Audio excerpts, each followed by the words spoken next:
তাহলে কি ৯৯টি বেতের বাড়ি খাওয়ার ভয়ে ইরানে যাচ্ছেন না ক্রিস্টিয়ানো রোনালদো? রোনালদো আবারও শিরোনামে, তবে এবার ফুটবলীয় নৈপুণ্যের জন্য নয়, বরং এক চাঞ্চল্যকর বিতর্ক তাকে ঘিরে। এএফসি চ্যাম্পিয়ন্স লিগের ম্যাচ খেলতে আল নাসরের সঙ্গে ইরানে যাওয়ার কথা থাকলেও শেষ মুহূর্ত সফর বাতিল করেছেন পর্তুগিজ তারকা। কিন্তু কেন?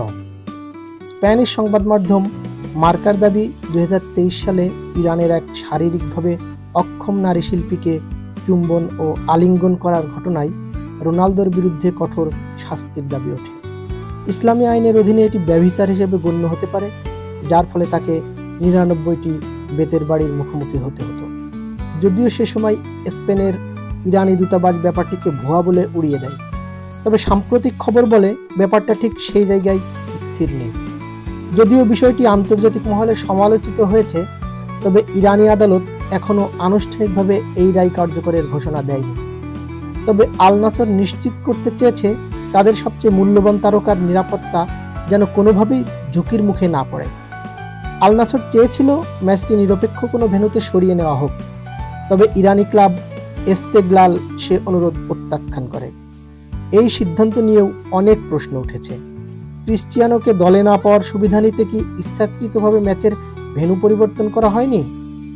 ৪০ বছর বয়সে ২৫ গোল ও ৪ অ্যাসিস্ট নিয়ে অসাধারণ ফর্মে আছেন রোনালদো। তার অভাব দলটিকে বেশ ভোগাতে পারে, তবে তিনি চাইছেন দ্বিতীয় লেগের ম্যাচে মাঠে ফিরতে।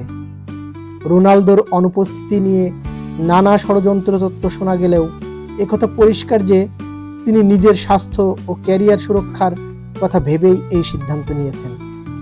সৌদি প্রো লিগ ও এএফসি চ্যাম্পিয়ন্স লিগে নিজের দাপট ধরে রাখতে তিনি কোনো ঝুঁকি নিতে রাজি নন। রোনালদো আবারও সেখানে গেলে বিশৃঙ্খলা বড় আকার ধারণ করতে পারে বলে তার নিরাপত্তা নিয়ে সংশয় ছিল আল নাসরের।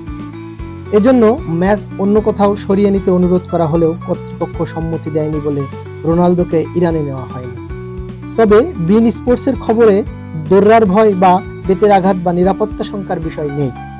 কাতার ভিত্তিক সংবাদ মাধ্যমটির খবরে বলা হয়, আল নাসর কোচ স্টেফানো পিউলি রোনালদোর ছোটখাটো চোট সমস্যার কথা জানিয়েছেন।